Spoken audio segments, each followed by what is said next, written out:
Bienvenue, on va voir dans cette partie les interfaces en TypeScript. Une interface peut être vue tout d'abord comme une sorte de contrat qui doit respecter une structure de données en termes d'attributs et de méthodes. Cette structure de données peut être un objet ou une classe. Elle peut nous aider à garder notre code sans erreur. Notez bien que le compilateur de TypeScript ne génère pas de code pour l'interface, de sorte qu'il n'y a pas de code d'exécution, c'est pas comme d'autres langages de programmation. On commence avec un exemple simple pour voir l'utilité de l'interface. Function print label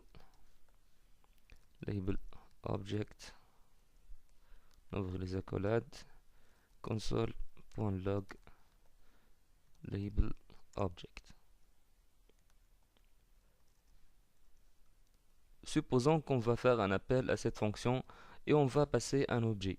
Alors cette fonction printLabel prend en paramètre un objet et cet objet n'a pas une structure bien définie. Supposons qu'on va faire un appel à cette fonction printLabel,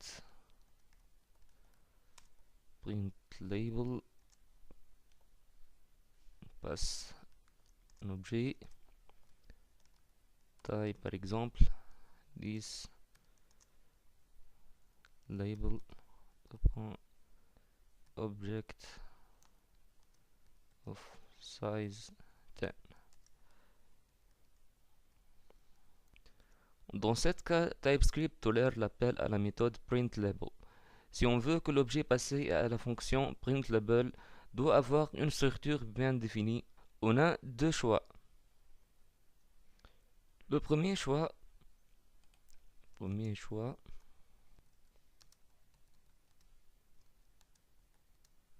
on définit la structure de l'objet avec un objet contenant tous les attributs.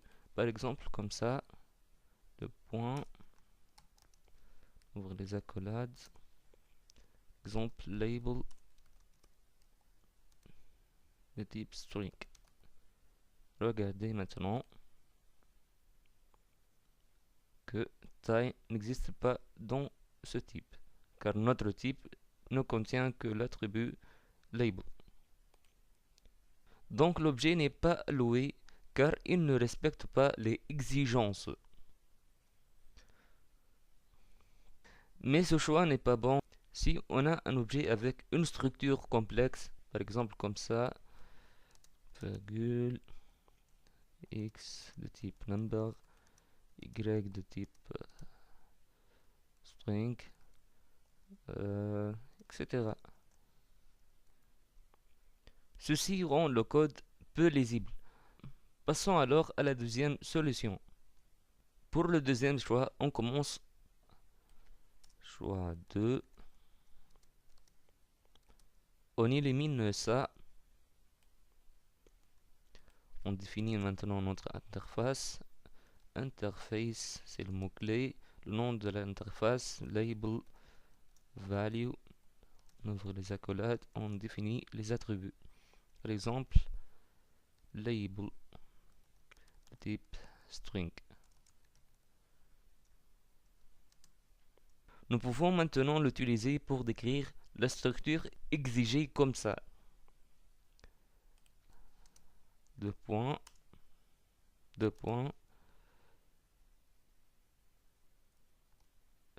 label value.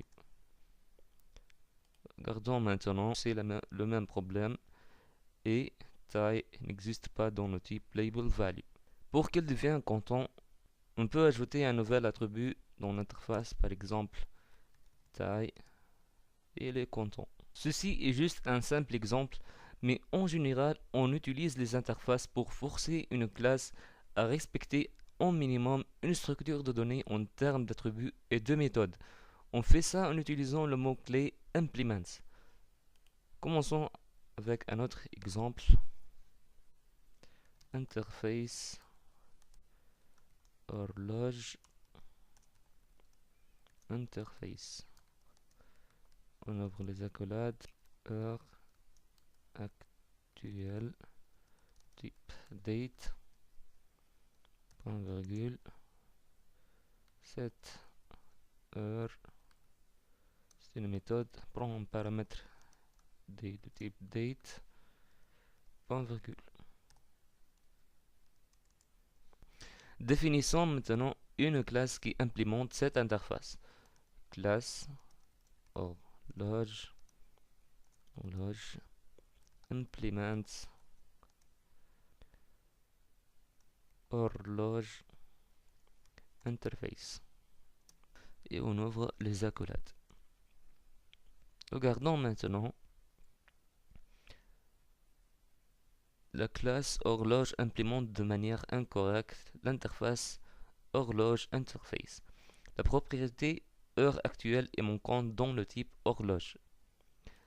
Alors, la classe horloge doit contenir l'attribut heure actuelle et la méthode setHeure.